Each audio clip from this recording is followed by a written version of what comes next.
خب نمونه پروژه استخراج پسوردهای کروم از توی بروزر هستش که با کد پایتون نوشته شده و عرضم حضورتون که بعد از اجرا یه لیستی از URL ها، یوزرنیم و پسورد های مربوط به اون URL که استفاده شده رو واکشی میکنه، به اضافه اینکه پسورد ها چون با الگوریتم AES GCM 256 در حقیقت رمز شدن، یه بازه زمانی کوتاهی میکشه تا اینا رو از حالت رمز در بیاره و نهایتاً به نمایش بگذاره. من حالا اون اطلاعات چون اطلاعات شخصی هستش، من اون قسمت رو بلور میکنم که مشکلی ایجاد نکنه.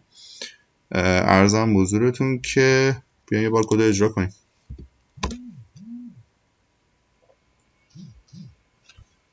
چند لحظه طول میکشه تا این اطلاعات رو بیاد در بیاره و نشون بده.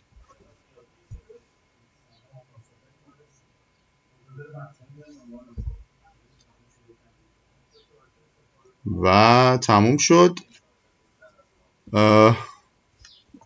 یه بخشی از این اطلاعات رو من بذاریم که خیلی مهم نیست رو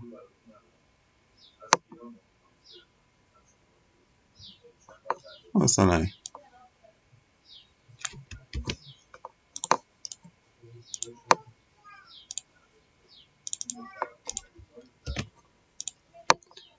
اطلاعاتی که می‌بینیم مربوط به سایت روز بلاگ هستش که یه بلاگی بوده قبلا استفاده می‌کردم که یوزرنیم و پسوردش رو حتی داره بهتون نشون میده و همین، چیز خاصی نیست.